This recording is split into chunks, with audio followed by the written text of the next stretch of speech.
Hello, everybody. It's early here on Tuesday morning. I know it's in the afternoon over in South Africa with the beautiful Chantelle from Aquarius Rising Africa, as well as your new channel, Solutions by Aquarius Rising Africa, which I'm so excited about. I think we're all ready just to start moving into that phase of healing and finding solutions from the shall we say, the shit show we've been through these last few years. To say the least, Bryce, absolutely. Who knew the collapse of the Matrix and the illusion would be such an effing shit show?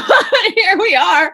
And so I'm so happy to have you because you guys, as you all know, there's lots of people that I consistently film with, but it's not even about that. I know Chantelle, Catherine, all these people are like my literal friends now. And I know we've had many past lives together. And something that I have had the privilege of doing with Chanti is she has done some healing work on me.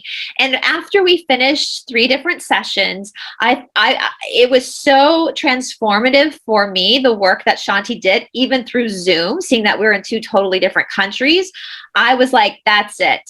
I have to have Chanti on my channel. I want her to tell her story. I want her to talk about this gift that she has. And I'm going to put all of her links down in the description box below because I know so many people are searching for a modality and for someone to work with them on a more energetic level as far as like healing their own blocks and trying to lift their own vibrations up, because we are the storm. That is our own sovereignty, our own vibrational rise. So Chanti, first of all, how are you today? I don't even know if I've asked you that. I just went right into that. So how are you doing? Bryce, you're so lovely, but we've had like an off-air chat for about 10 or 15 minutes. So, of course, it's difficult to, well, it's easy rather to forget. Yes. I am really, really good, thank you. And today is Tuesday with, isn't it 2202-2022? Yes, and it's okay. So, and it's also, so we know it's the day of Mars. Tuesday's the day of Mars, which is the warring planet, which can be used in a very powerful way if done right. And it's also Hanuman's day in India. So Hanuman was the monkey god. That's one of my favorite stories because, like us, Hanuman forgot he had these powers, and then all of a sudden he was reminded. And when he remembered that he had these powers, all of a sudden he could be at service, and he rescued Sita from Ravana and brought Sita back to Ram. And of course, we know Ram is God, Sita is a soul. Hanuman is our courage and us bringing our soul back to that higher vibration. There's all those metaphors within that story. And today for the United States, Pluto, I think we talked about this yesterday, actually. Pluto. We did. Which is the real dark night of the soul planet. It is positioned in a way that hasn't been positioned for the United States since July 4th, 1776. So really? Buckle up. Wow. Yes, which was the start of the American Revolution.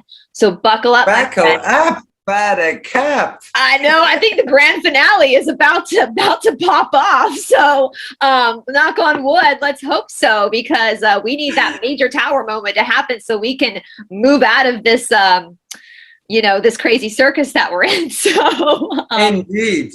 Yes. And 2, it's the feminine number as well, right? Because if you're looking at 1, just in numerology, it's the 1 is really the male, the leader, the initiator, the activator, the activator, sort of to move and shake and do whatever. 2 would be the feminine number.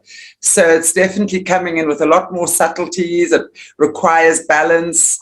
There's unease, there's uncertainty. So there might be a bit of anxiety about where we at, should we, shouldn't we? So it's definitely that time, of that. I think if we're looking at astrology, almost like the scales of Libra, although I know it's not equated to that at all, but with the 2, the balance coming in, sort of what should I do, what shouldn't I do, should I go, should I stay?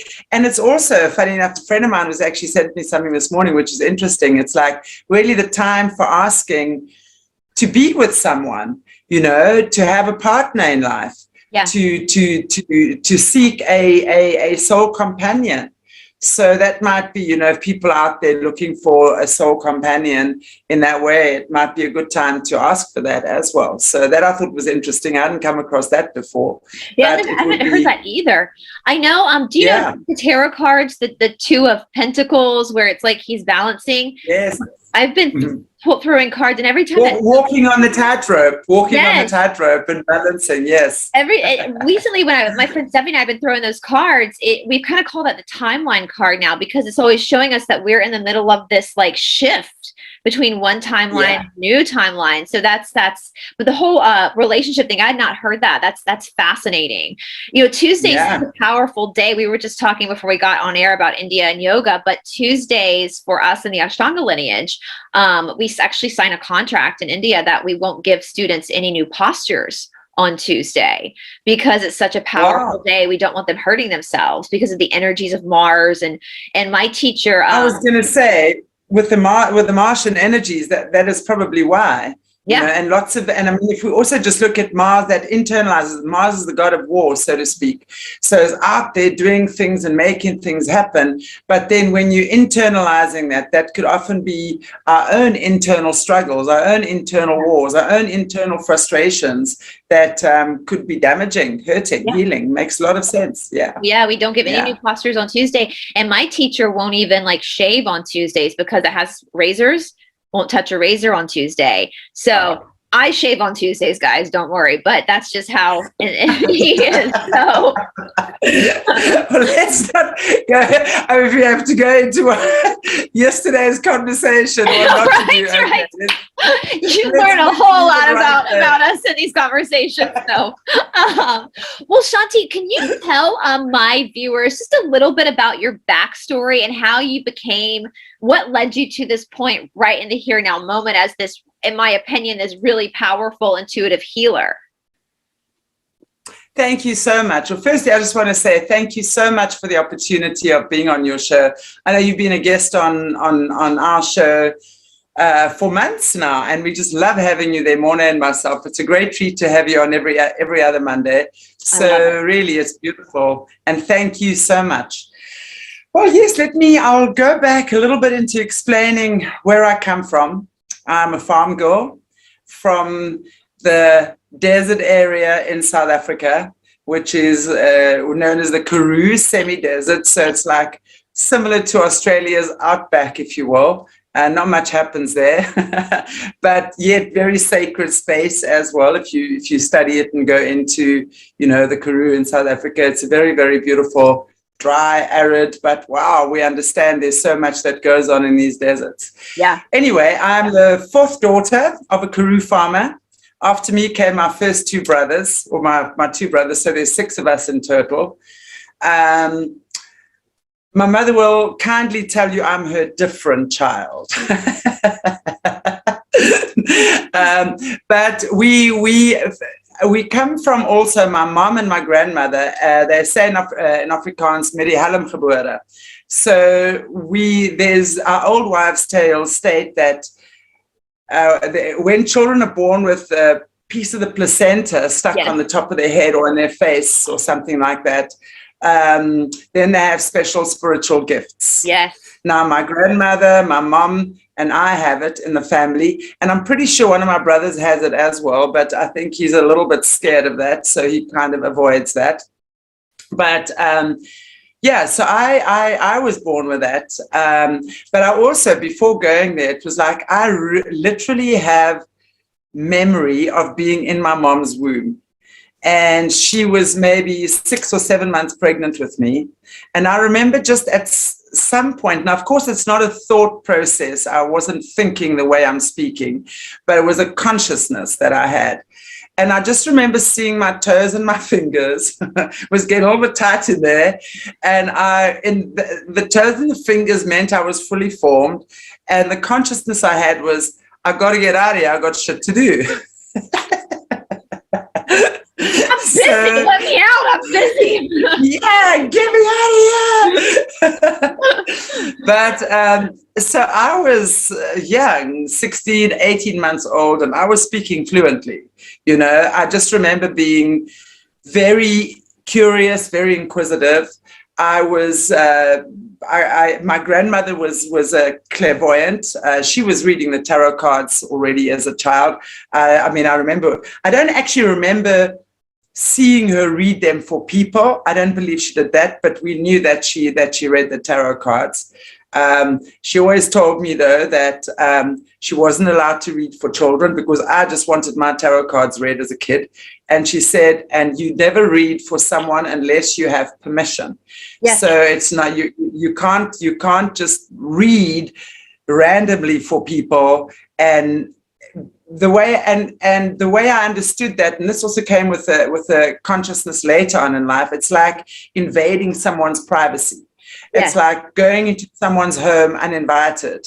Yes. So, and that was something as I went along as well. I learned very much to respect people's energetic boundaries as well, because if you don't, you're going to get whacked. That's for sure. I'm actually glad you brought that up. Stephanie and I have kind of come to that realization as well. And we put a video out yesterday saying that we will not, because Stephanie will take questions, but we'll only take questions now regarding that person and that person alone. We're not going to read for anybody else, celebrities, husbands, because it is. And I actually, because of all the crap that I've been through, that you've helped me through, I did a sealing where I sealed myself. So no one's allowed to channel me right now unless I give them exact permission. And Chanti's one that has my permission. Yeah. Stephanie has my permission. There's a couple of people, but everyone else is sealed off. And so if someone tried to read me now that didn't have my permission, I don't know what they're going to be reading. It's not me, though. Well, I'll tell you what they read. You know, in fact, on the weekend of my birthday, I had some friends here from Johannesburg, and she said to me, "Oh, the so-and-so is a friend," and she read my energy, and this is what she said. She picked up that I'd been very sad and this and that. And I had been very sad because my partner recently passed away, my late, 2 years ago. So of course there's sadness wherever, but completely, you know, I mean, what I do is I just, I don't call it seal myself, but I kind of holograph myself. So whatever you're reading from me is you. So if you think you're reading me, that's a reflection of you. Yeah. So you know, I literally made a list and I said, these are the people that are allowed to channel me at any time they want because I trust them. Chanti's one of these people on the list. And I was like, listen, source and guides, everyone else besides the people on, like the 4 people on this list, shut it down. Shut it down. So yeah, they lead themselves. It's we talk about a mirror, mm-hmm. but a mirror really gives you a single reflection. But really, we are a hologram of each other. We are made up of a myriad of so many particles and frequencies and vibrations that it's very difficult to just read one single element anyway. Yeah. So, things are changing all the time. So whatever you're seeing in me is really you. And what you think you're seeing in me really is you anyway. So that's the way it is for me. So it's entertaining actually to watch what goes down when people think they're reading someone else. But anyway, so I was very young. I remember a lot of things quite strongly from the age of 4. Although before that, I have a lot of memories as well, sort of sporadic memories of being a child and certain things. My grandmother's a clairvoyant, so we could see spirits and things. My mom too. My father was not at all. But what was so lovely about him, my dad was the 6'6" gentle giant. And he knew what was going on, but he never ridiculed it in any way. He just, he accepted that this was his wife and his family and his daughters, and this is what we did, So that was amazing. But none of them could hear the voices of the animals, and I could. So that for me was quite frustrating growing up. I was teased by my siblings for stuff like that. I went to school young, boarding school. We were on the farm. So at the age of 5, we were in the hostel. That was something that just happened with us farm kids. We accepted that a long time ago, So it's not like my parents try to get rid of me. Please, I often have these questions. No, they didn't try to get rid of me. Yeah. So at school, we were the only English family and surrounded by Afrikaans. Our area we lived in was very Afrikaans, which is German. They come from the Germanic and Dutch, sort of which is, the Afrikaans are very conservative, very strong church going and that sort of thing. And this sort of thing was not kosher. So I learned very quickly, you don't ever speak about anything that is not of the flesh, because I was then termed the devil's child. I freaked out as a kid. There were so many things that made me so angry about that. But then I just realized one day, after, again, I remember the matron in the hostel making an example out of me for something again. And I just remember sitting under the tree, crying my eyes out. And then this voice, and I was 6 at the time, I remember that. And this voice just said to me, they don't know who you are. They don't understand what you mean. And somehow that just made sense to me. There was a resonance. And even now, I just feel that same feeling of just energy flowing through my body. I knew it was, we've never been religious, but very much good people and understood God is our creator, and that Jesus was not necessarily a God and Jesus weren't punishers, and that I knew I had Jesus flowing through my body. Yeah. Jesus' voice always spoke to me. God spoke to me. Jesus spoke to me. But I hated the religious connotation. And that to me came very early, that I did not like anything religious, because that was mean. Any religious person I came across in my encounter, they were really mean and they were nasty, and they were certainly not kind like the Jesus I know type thing. Yeah. But anyway, so that was like my childhood. Then at some stage, I kind of blocked all that off. I think when I was about 8 or 9, and then I just rebelled. I was naughty. But, I've always, you're an Aquarian, Bryce. We don't like authority. I never liked authority at school. The teachers and the prefects had a really hard time with me. I never did bad things. A lot of the girls used to bunk out with boys and sleep with boyfriends, and me not. If I could go and just sneak out and go to the supermarket in town and not get caught, I was happy, and I didn't, and I did that often. And I didn't, I hated being told what to do, and I couldn't handle the teachers at school because they kept telling me you're going to amount to nothing in life. So that kind of thing, and I was like, So by the time I left school, I was very, very happy. And I had my son early in life.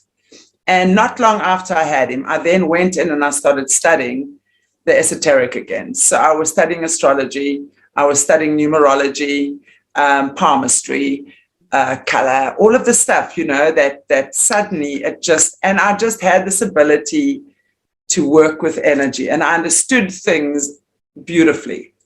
When I was 24, I met my partner, who was an Austrian, Hannes, and we were together for 7 years, and he absolutely encouraged me in every way. And then at the age of, I was 29, he was tragically killed in a carjacking. And that for me was the turning point in my life, because the thought came to me, if I knew that today was my last day on earth, how would I like it to be? And that was something I wanted to share. So very soon after his passing, and I'll never forget the day that it happened. I had to go and ID the body. And it was a very hectic thing for me. It's the first time I saw a dead body. And I remember his voice just saying to me, don't worry, I'm right here. It's just my body. And in that moment, I calmed down completely. And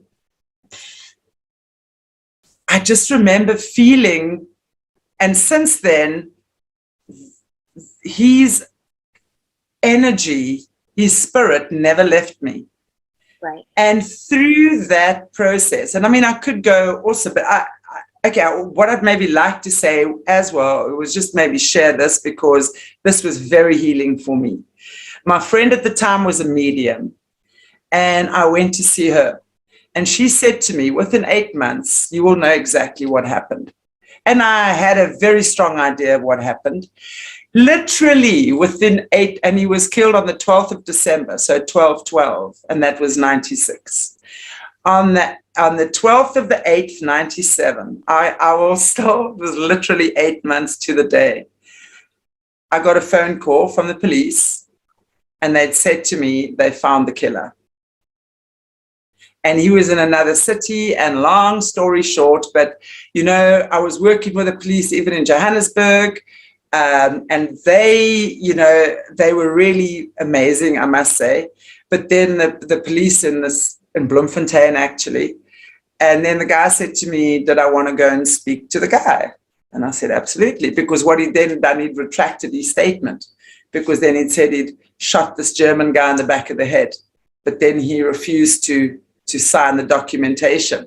And as it so turned out, I would have then had to create a civil case against him, which I wasn't prepared to do, I understood. But I then went and I actually took, if you guys know the book, The Prophet by Khalil Gibran. And in The Prophet, there's a section on crime and punishment. And I photocopied that section where in there it says, you know, who's more guilty, the one who's committed the crime or the murderer or the one who's been murdered. And there was this understanding, basically a karmic contract. So when I went to see him, and I went to see him, I gave him that. And I said to him, I'm not here to tell you the worst piece of dung on this earth. I'm just trying to understand what happened. He wouldn't tell me, but it was fine. I knew what happened. I'd seen it, I understood it. The gift I had was to get that, but I needed to forgive. And for me, I needed to get that closure. I wanted to see who it was. I wanted to speak to him.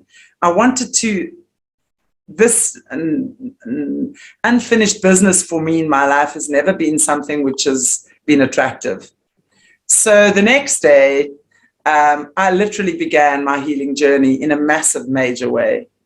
That forgiveness and that closure was something I literally, my soul yearned for. And through that experience, I always say that is the catalyst for bringing me to do what I do today. So when people say to me, you know, about Hannes, I always say Hannes died for me. He did die for me because that was the reason I do what I do today. And that has been why I've been able to work with so many people over the years from a place of non-judgment, understanding, you know, through the process, understanding then how at cellular level things happen. People weren't even talking about these things in these days. You must remember that. So, you know, I understood how healing takes place at cellular level, that any disease that occurs in the body is at cellular level. And as I progressed, I understood that more and more. And then I was working with people more and more and more. And then I had students who were working with me and clients. But at this stage, still, it was something very abstract. So I knew that I wanted to take something very abstract and turn it into something tangible that people could understand. So over the years, that's what I did. I then worked with a lot of people. I healed myself from breast cancer. At the same time, I was bitten by a black widow spider, you know. So it was really a matter of, and I understood what the spider was telling me. She said to me, transform or die. And at the time, I was very, very angry. And I was super angry. And I mean, on my left hip, okay, and if you understand the part of the body, I mean, I've still got a scar that size on my left hip. And how the different parts of the body mean something, you know, because that's something I progressed with as well over time. So I decided, okay, I'm transforming. And it was like at that stage, I understood spider medicine. So it was really... I got bit by a brown recluse on my left butt cheek. I have a scar, yeah. So I think I probably got that spider medicine too. It made me real sick. Yeah, I literally have a scar on my left butt cheek from the brown recluse spider. So wow, that's amazing. I mean, because I have yes. That's so funny, Bryce. You and I have had so many similarities. It's actually quite hilarious, you know. I mean, we also both RH negative. I mean, both Aquarians and love yoga, and yeah, just had so many similarities. It's just wonderful. So when I got sick from the breath, it got in my jeans, and all this is kind of funny. And I left it for a couple of days. It was like I didn't know I got whelped up, and I got really sick, and I eventually went to the doctor, and he was talking about the venom spreading, and he said to me, he's like, well, you're lucky it bit you in a fatty area because it didn't spread as quickly as if it had been on your arms, your legs. And I looked at him, I was like, are you calling me a fat ass? Like, you think my ass is fat? Like, I got scar on my butt cheek now. I always have to explain that whenever I meet a new person because like it's on my butt cheek. I'm like, yep, from a quick spider bite. So well, spiders really represent transformation. If you're looking at spider medicine, it really is about transformation with the 8 legs as well. 8 is the number of transformation, and Scorpio is the 8th planet or 8th sign of the zodiac, which is also, and spiders and scorpions are natural enemies, right? So it's very interesting to look at that when you're looking at that. Yeah, very interesting. Anyway, so yeah, and then I started to do kids work as well. In 2004, I was inspired to do, take the work that I was doing and turn it into a kids manual. And I was busy writing it. Halfway through, I knew it had to be a book. And somewhere that was in 2009, and I met Mornay at the end of 2009. I was running the Desert Soul Festival, which was a festival in Namibia, and that's where I met him. I started doing that there and really just getting spiritual people together, and just amazing because, I mean, at that stage, now it's a very different story there. At that stage, there was very little of that going on. I was probably one of the only healers going there, and I brought a lot of healers in there to just create transformation, and trained a lot of people there as well, which has been amazing to watch over the years how they have just blossomed and grown and done their thing as well. And one of the big things I was teaching was animal communication. So I started teaching that in 2009, and just from there, it's just developed. And as I said, now with the Sun Kids, then we started the Sun Kids, it's called the Sun Kids, which is the, I just love it, in fact, on Saturday, that's just passed, I did my first international Zoom Sun Kids workshop, and my granddaughter joined us as well. So that was amazing. Little kids in America and Namibia and South Africa and the UK. It was just incredible. It's just so amazing to see. So that happened in 2004. So I created this manual for the kids. And with that, I then understood how to take the adult stuff and make that tangible. So since then, I've written 4, actually 5. Well, if you look at Sun Kids, that's 5. But there's 4 legs of the table. Like I always say, the human being is like the table with the 4 legs: spiritual, emotional, mental, physical. And if one of the legs is not balanced, that table's going to be very wonky and it's going to topple. And that's, if you yourself are not balanced in that way, you're going to be all wonky and topsy-turvy. So with those elements, and that would be the spiritist fire, we work with the elements because it's alchemy. Now, when we talk about alchemy, it's not like taking your little alchemy sets and creating lotions and potions and doing dodgy things the way that we know some of these people do. We're talking about soul alchemy. Yeah. And understanding that the lead is the pain, the suffering, the unhappiness, and transforming that into gold. Gold being the highest and the most high vibrating of the metals. So to understand that the lead, which is the heaviest and the densest, is self-created, okay? And when you understand law of attraction states energy is always going to attract its same vibration. Right. So whatever you are attracting, because what is in you is exuding out of you. And like a magnet, you have this invisible force that exudes out of you. And as I said, law of attraction states energy is always going to attract its same vibration. So when we encounter shitty things in our lives or things that don't make sense or whatever, we tend to blame others or circumstances or externalize it from ourselves. And that for me is like a big It all comes back to me. Right. So does it mean we've got to punish ourselves? No. But we sit with ourselves in a loving way and start doing the inner journey and the inner reflection as to what am I putting out there? What in me is unhealed? You know, I hear the word narcissist so much lately. An empath and narcissists. Well, you know, often empaths are going to attract narcissists. But then I'm going to say, if you are attracting a narcissist into your life, where are you being narcissistic towards you? That's the question I have. And very often an empath has no boundaries. Okay? Right. Neither does a narcissist. But we're looking at polarizations here. So, and I often say as well, if we had to, and I talk about myself here sometimes too, if we have to think about and really focus and look at and pay attention to the thoughts that we are thinking about ourselves every day, wow, I would be heartbroken if a man or anyone else for that matter said those things to me. Yet we think it's okay to say it to ourselves. And your thoughts and your emotions have such a strong vibration. Yeah. It carries a frequency second to none. Just because it's invisible does not mean it does not exist. Okay? Right. The invisible creates the visible. Let's understand that to begin with. So when you are having shitty thoughts about yourself, all that's happening is that person there is merely reflecting them back to you. So in my first workshop, it's called it's a 16-week program, The Art of Alchemy.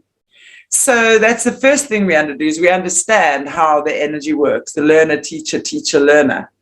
Yeah. So who is the learner? Who is the teacher? That bag there is your teacher right now. You know, we tend to think we're high and mighty. Absolutely not. You know, we've got to humble ourselves. We've got to understand that everything in this world exists for a reason and a purpose. It is not our right to destroy anything at all with a malicious intent, you know.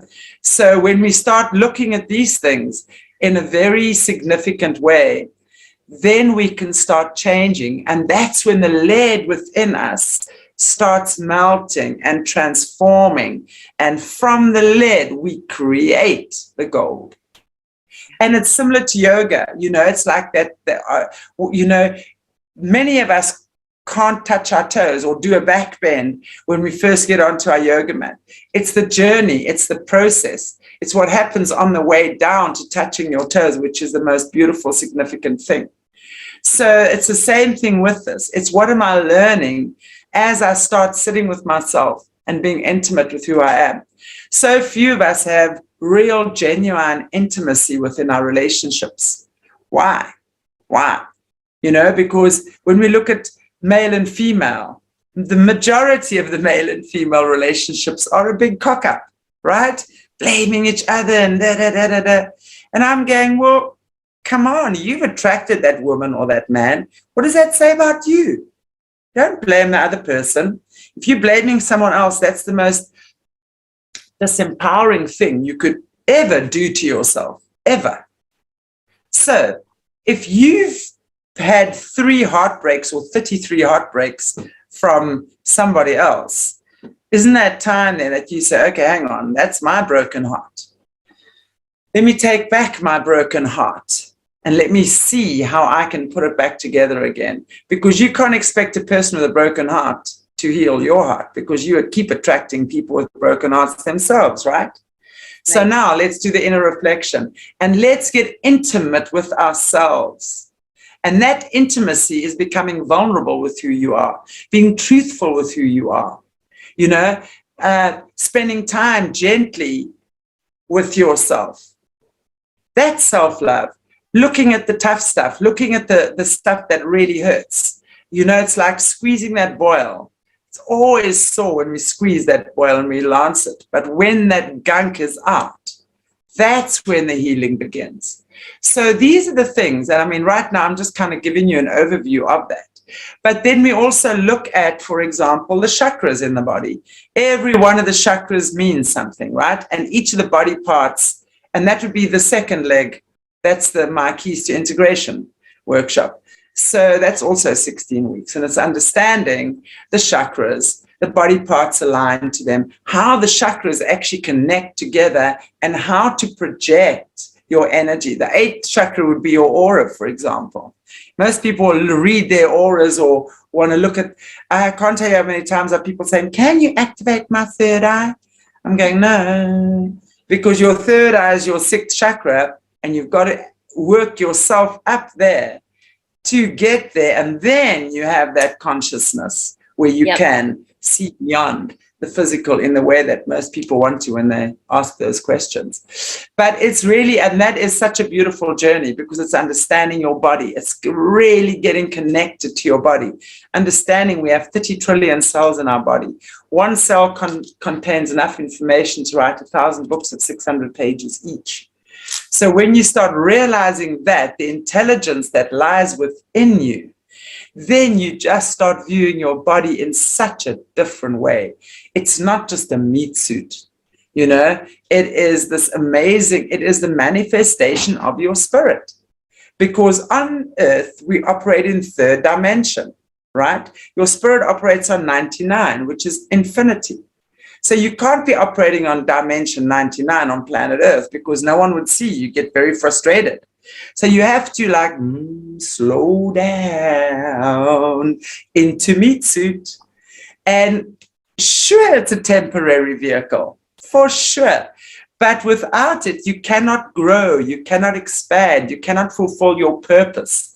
So you have to love it. You've got to appreciate it. You've got to love this life, this opportunity of life that God has given us. And it's not coming in a narcissistic way. It's coming in a very gentle, loving, humbling way.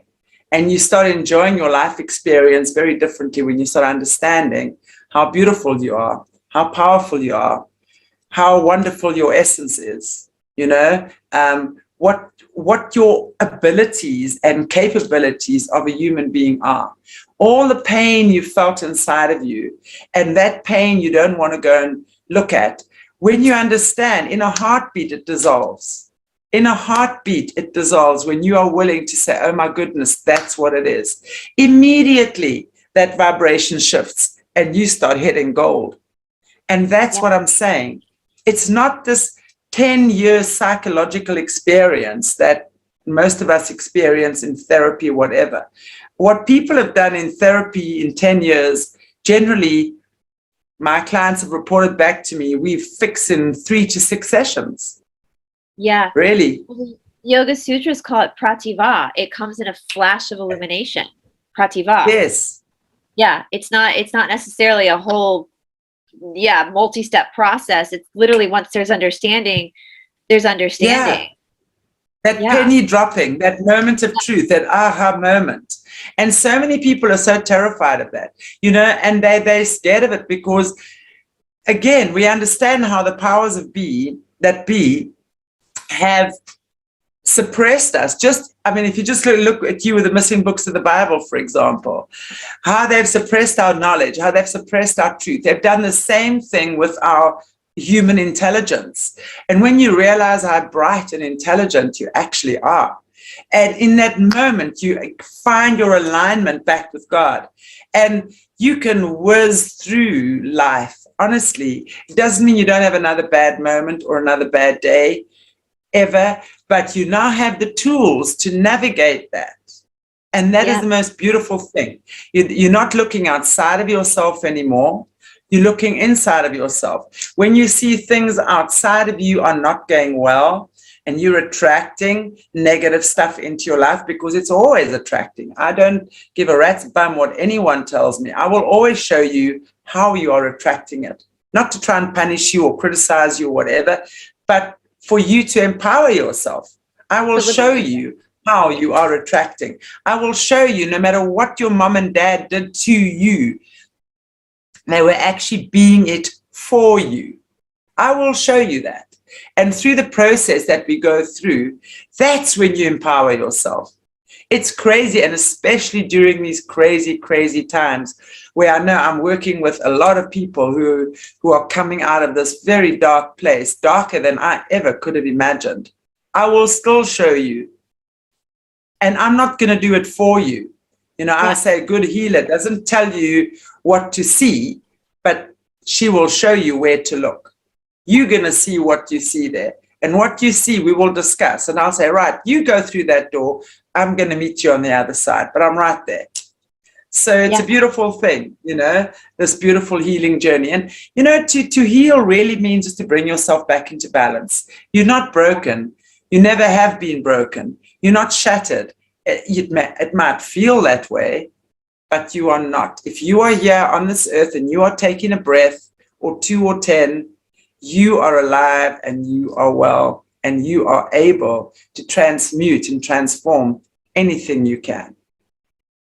And that's so, you told me in our healing, it made so much sense. It's like when you feel like things are coming at you, and you made this thing, to try to help me rise up above it too, this lifting up, which I think globally, if we all started to focus on that inner work instead of projecting out at the objects there for us, just lifting that up, it's destined to change all of humanity.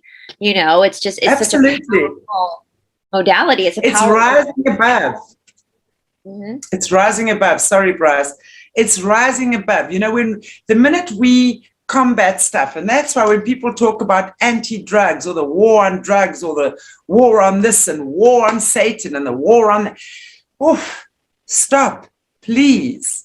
The minute you war with something, you are in combat with that being or that energy, which means you create more of that. So through understanding that we are attracting the very thing that we are creating, actually, or are we creating the very thing we are attracting? Okay. So now that we understand that, our demons are our own. Yeah. Now, our demons can be this big or that big. Okay. When we understand your little demon is there to show you something that you are denying within yourself. So when you are able to look at that and you are able to make friends with that, that's when your frequency lifts. Now, remember, lead is low, it's heavy, it's zinc. I remember my dad, he was a fisherman. And before we went fishing, on our fishing trips, he would make lead sinkers. Why? Right. Because it takes the fishing line low down, deep down type thing. Okay. So I always remember that.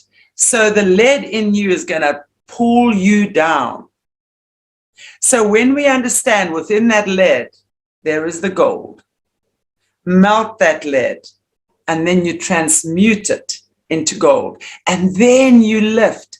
So when you up here, it's like, think of a golden cloud, if you will. That lead cannot hold on to that.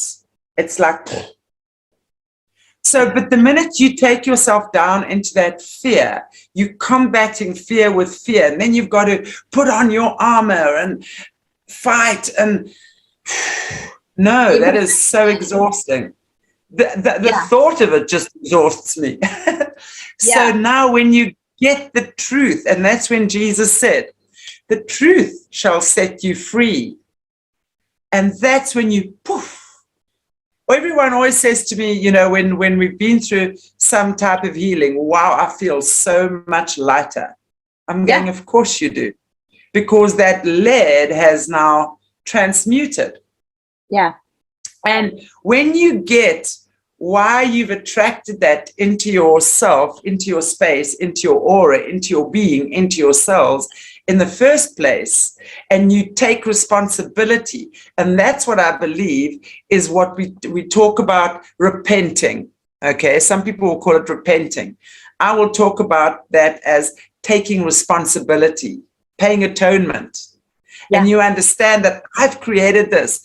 I need to apologize. I need to fix this for me. I can fix this. Boom. That's when you lift. Now, these little super lead soldiers are not going to get you. They're going to try, but they can't. because you're up there. And that's when I say, that's when you shine your light down. I always say to people, align with God like that.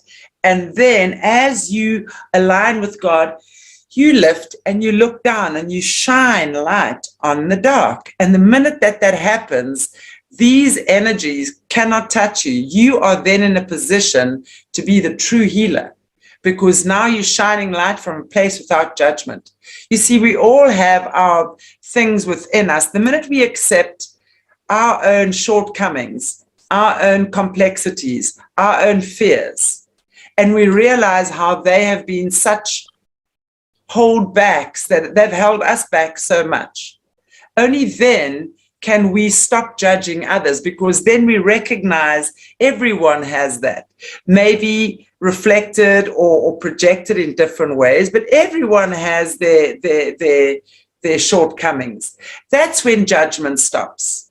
We understand that what's happening right now with all of this is such a fear of not having. People who sell their souls for money, power, and greed have such a fear of not having. So when that fear of not having is so great, you think and believe that's the only thing in your life that can make it good for you. Then you get to understand that. Do I like it? Oh, hell no. But it's not up to me to judge it. So if someone comes to me and says to me, I'm in this place in my life, this is the crap I've gotten up to, I so want to change that. I'm going, sit down, brother or sister, let's talk. This is how you shift it.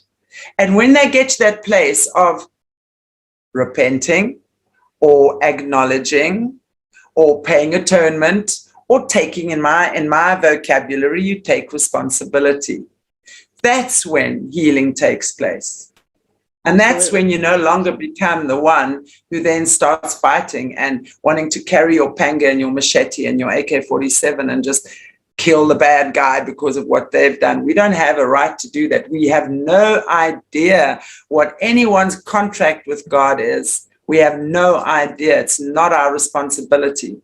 And I agree. If you're gonna hurt my family or whatever, you better believe I'm gonna come in there and defend where I can. You better believe I'm gonna. That's our right as well. That's our right as well. But how are we gonna do it? Do we come there with guns and stones and pangas? Or do we come there with a higher vibration and saying, hang on? Because when your vibe is high, you can work miracles. And I have seen that, and I have definitely attuned to that myself as well. Oh boy, I have bad days too, make no mistake. And then I pay the price for that when I'm in this crappy mode and I've got to get myself up very quickly, because I meet people and situations that I definitely don't like meeting. That's for sure. I'm certainly not saying I'm perfect at all, but I know that in order for me to do what I do well, and to be in the position where I am, where I can do it well, there's certain things that I need to change as well. You know, I've also, and what was really amazing with the kids as well, because for me, that's been a great thing. I was with Dominic for 13 years, and 2 years ago, he passed away from cancer. And it was so amazing that I've had two beautiful men in my life, Hannes, who was my Austrian fiance, and Dom, who was my 13-year partner. And he financed the book the first time, the Sun Kids book. When I first wrote it, he financed it to be printed. And when he passed away, he left me, and it was just before lockdown, he left me enough money that I didn't have to work for maybe close to a year. And that's when I turned that into the workbook for the kids. So that's when we were able to now do our first Sun Kids teacher training for international people. And the results and the joy that we're getting from that has been incredible. And what I'm saying, and why I bring that up as well, is because it's like that's where the alchemy lies. You know, when we take a tragic situation and we say, thank you, God. Thank you for showing me what I need to see. You know, I was under attack not too long ago. And they came into my bedroom, blah, blah, blah. the guy had a rock in his hand, man. I was supposed to get a crush on my skull. If I had, I mean, long story, you know the story. I'm not going to go into it now. But literally, when that happened, I got up and I gave chase, boy. I've got a beautiful little catchy little tiger. She went for the guy. And I gave chase, but they'd smashed my window, my sliding door, so I couldn't go very far. There was just glass all over. And when I stood there, I said, thank you, God, that I'm safe. Thank you. And show me what I need to see through this experience. And within less than a week, it was clear as crystal to me. So all of these things that occur are there for a reason. And it depends on how we look at them. It depends on how we see what we need to see. And it depends on what lesson we choose to take from the experience as That's to so how we powerful. can move forward. Yeah. I mean, that's so what I hope everybody listening like heard that, like when something scary or like bad happens, instead of like wallowing in it, saying, thank you, God, show me what I need to learn through this experience. You've already started that you've already started the change of the experience. That's the alchemy. Absolutely. Yeah. Instead of being like, oh, woe is me, this is so awful, why is this happening to me? Thank you, God. Show me what I need to learn. I mean, I feel like the last few months, as you know, for me, it's been crazy as well, and crazy energetic attacks and all that kind of stuff. But I'm actually grateful because I got to experience healing with you. I've learned a lot about who I am. I've learned a lot about how powerful I am. And so it's kind of like, in a lot of ways, I'm actually super grateful too, because, you know, thank you to the energies doing this. Thank you. Absolutely. Thank you. Absolutely. Because I am way more powerful than you showed me that. Thank you. And isn't that wonderful? Yeah, I think that is so brilliant. You know, I often say to my students as well, when your house is burning down, say, thank you, God, what do I need to see? When your mother ran off with your husband, thank you, God, what I need to see. I mean, these are never easy things. I've had those. That's why I use it as an example. Thank you, God. What do I need to see? Yeah. Exactly. So I really, you know, there's so many times I hear the echo of my own voice, and I really just, and sometimes I've got to listen a few times before I go, okay, hang on, let me just step back here and get that. Yeah, absolutely. But, and that's why, you know, Bryce, what we did with you was the Tibetan singing bowls. And I've been playing those for maybe 10 or 12 years now, at least in my practice. Wow, what a powerful, I always call them my toys. Those are the most powerful. It's like a surgeon has his bag with his knives and whatever it is. Me, wherever I go in the world, my bowls, they fit into my, I mean, they weigh a ton. I don't know how, I don't know how. Mostly I have not been charged for overweight luggage, but sometimes I have. But they fit into my little hand luggage. But I take them wherever I go. And I want to tell you, I've lived in Thailand. I've worked in the Middle East. I've worked in all sorts of places all over. And those bowls have been phenomenal because the frequency that we work with them. I mean, today my little cat, I've got a new cat who's really had a problem settling in and what have you. I had her in the bath because she's now put a little bed in the bath. She's in a little room in the bathroom. And I played the bowls for her. And I put the one on her little body. I'm going to send you a photograph afterwards. The cutest thing you've ever seen. And she has calmed down completely. It's just so beautiful. Yeah. So these are the tools, again, sound. Because the sound really, it lifts that frequency. And it literally unknots. I mean, the gift I have is that I see the energy. And it's like a blind person reading Braille. God has given me the gift that I can see that energy, and I can see what's knotted and what needs to be unknotted, because it literally is any illness or misery or I don't know, whatever is not right. Energy is like hair. And when your hair, look at yours now, not mine today. when it's all flowing, it's beautiful. It's light, what have you, you know. But when it's knotted up, the energy can't flow. So literally what we do is with the sound, we unknot that energy and we allow it to flow, and then the healing begins. And remember, it's just a tool. It's not going to do it. You then, as a person, have to make sure the energy keeps flowing through it. And that's when we give you the tools as well. We give you the tools to take it forward. So yeah, that's wonderful. One of the visualizations you gave me in our last session was to see like gold light just coming out of my body. And I've actually been doing that since then in my practice, when I just, in meditation, and it's just so empowering to bring yourself back to that place of like, I'm not the victim. I'm not. None of us are. Like, we are fractals of God. We are not. We're so, yeah, it's so powerful. It's so funny with the whole, like, thank you, God, for this experience. My friend Liz on TikTok was saying there's a girl that says that, like, when something like unexpected happens or bad happens, instead of wallowing in it, just be like, ooh, plot twist. Ooh, my boyfriend just dumped me. Plot twist. You know, like, to have this perspective versus like being, I told you in the last session we did with my healing, it was like, I got kind of giggled. I started kind of getting like cracked up at myself because all this stuff that it has happened, the action of the energy happened, but yet I was the one holding it in bondage. I was the one.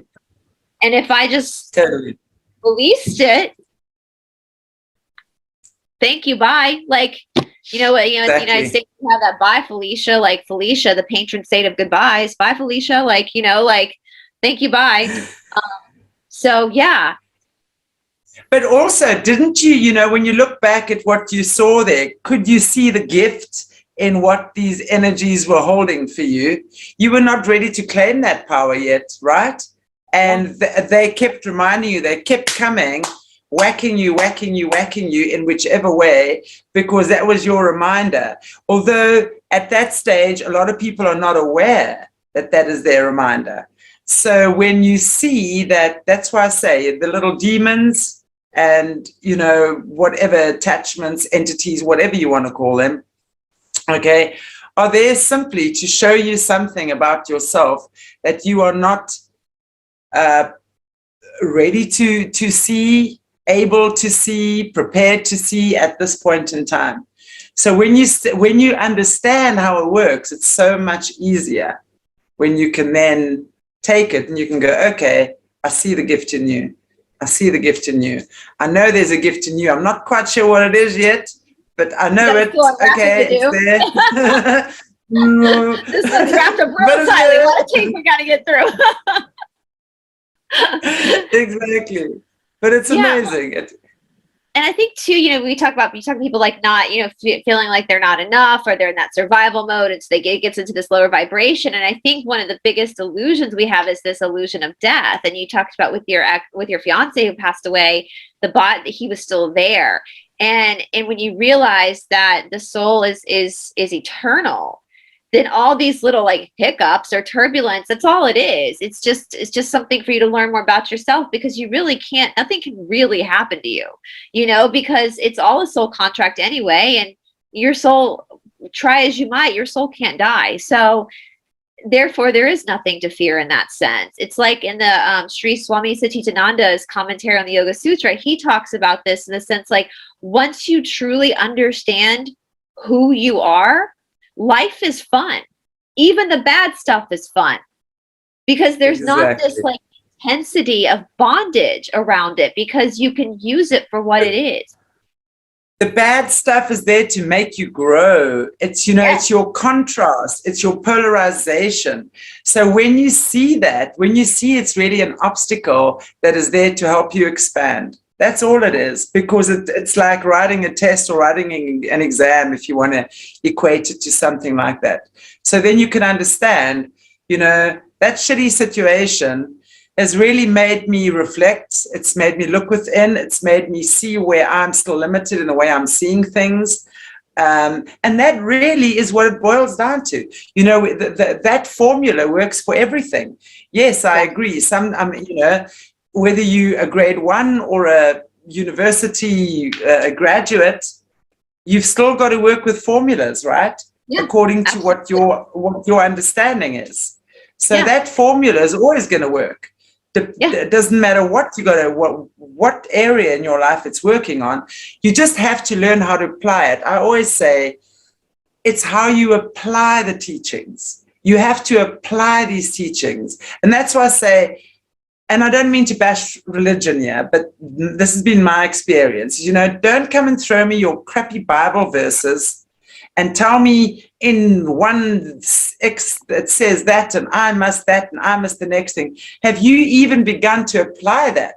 You see, because for me, I understand the energy and essence of Jesus. Jesus was the ultimate healer. And I love to work with Jesus's healing. And I work with the Christ consciousness energy in a massive way.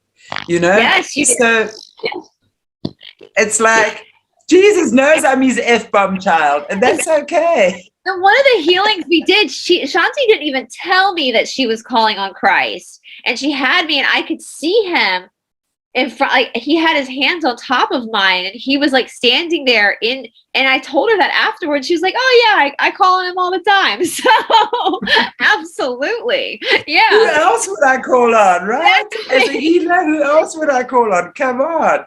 And Jesus, I believe, was so fun. I think those, you know, the people that knew Jesus would realize he was such a cool guy. He was so fun. He was naughty as anything, I'm sure.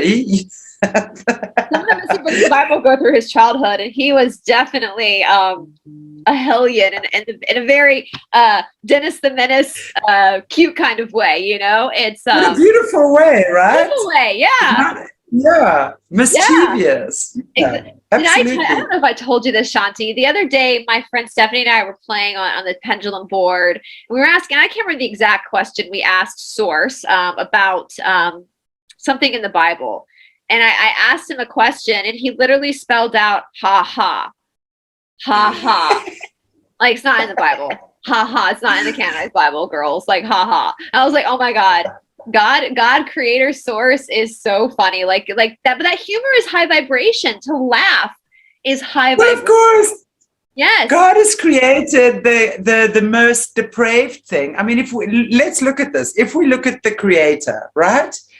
And if we look at God created Lucifer, his favorite angel, if we're looking at biblical terms, okay? And we understand God never makes mistakes. So God then would have sent Lucifer out of heaven for whatever reason to go and do whatever he needed to do down here. God does not make mistakes.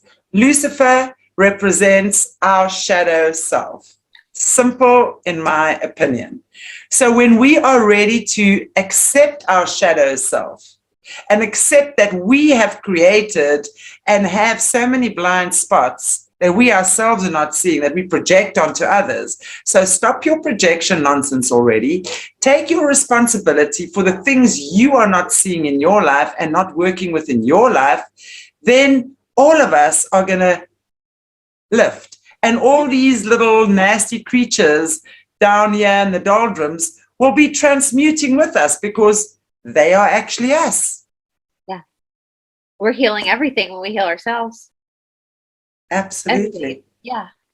Well, and I know I'm probably going to get chastised for that. I don't really think about it's fine. Chanti and I both have been called witches, and so we're fine. It's fine. The truth has to come in. Yeah, for sure. It's fine. You know and what? I keep saying these witch doctors in Africa would be mortified if they knew I was there, that I was being called one of them.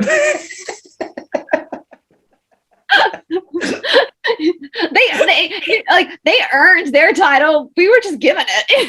How special I didn't. I'm lazy. I don't want to go do all this hocus pocus stuff and 10 days of that and 3 days of that and churn that. No. Please. I just talk to God and I get what I want.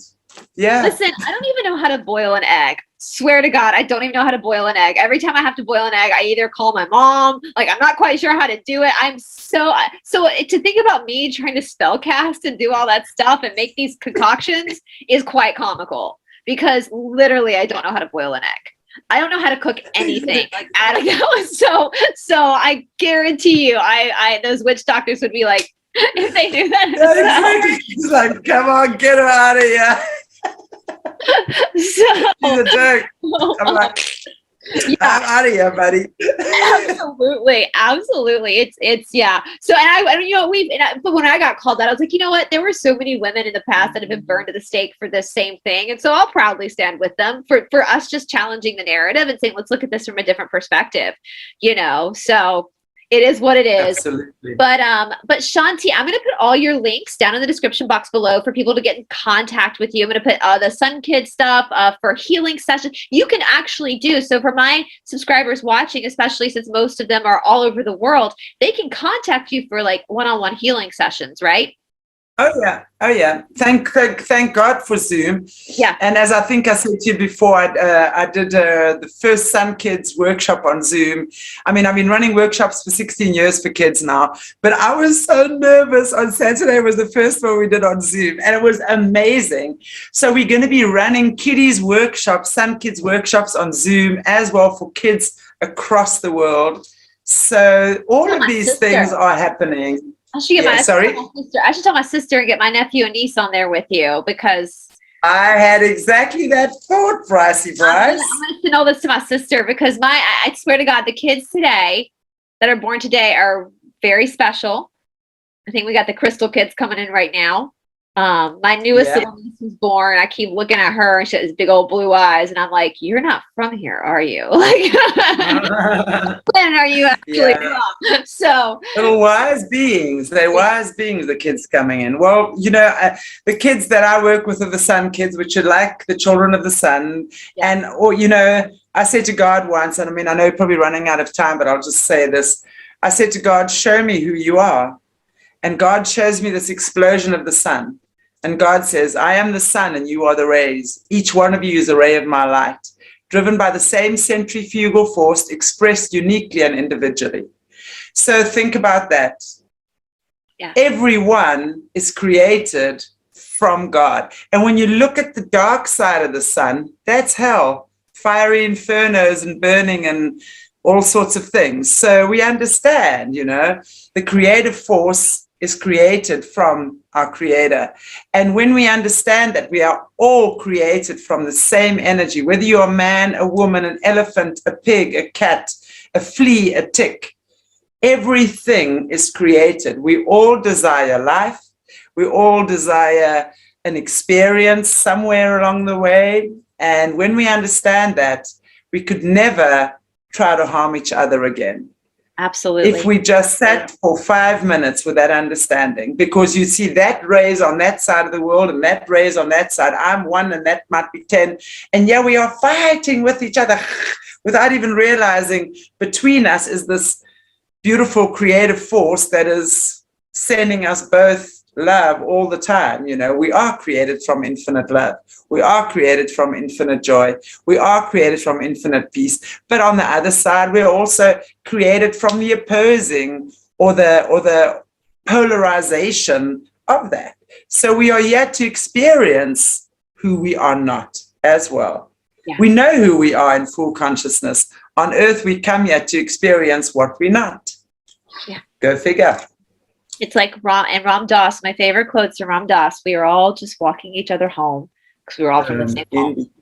So with that, thank you so much, Chanti. I just love this. I want to have you come back on. I want you and Mornay both back on to talk more about your endeavors and your story, because I feel like all you guys are always just doing the interviews and we never get to hear about you guys. So you guys. Mornay is such a sweetheart. He's such a sweetheart. He really is, you know.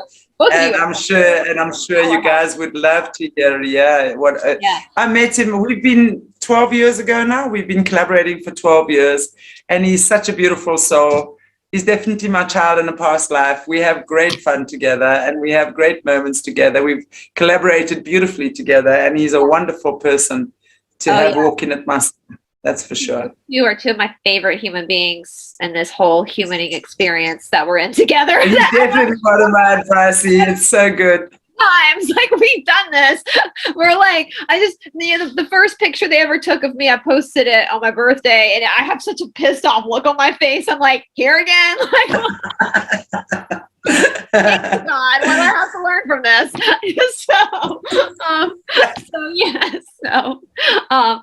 Guys, to get I'm going to put everything for Chanti down in the description box below, including both of her channels. I know most of you are already subscribed to Aquarius Rising Africa, but make sure you go and subscribe to Solutions by Aquarius Rising Africa as well. And I'm going to also say too, for you guys watching, I know I'm experiencing shadow banning. I'm sure Shanti's been through it as well. If you guys want these messages to get out to a wider range of people so that we can really start this healing process globally, please make sure to share our videos, not just mine, but Shanti's as well, just to make sure that we keep out this information.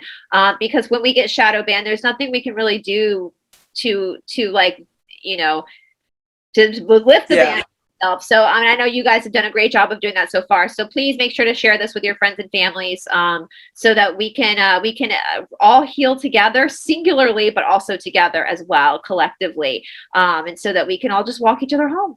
So, all right. Thank you so much, Chanti. I love you so much. Love you lots, Bryce. Thank you, guys. So good to be here. Thank you so much for watching. Really appreciate. Bye, See you soon.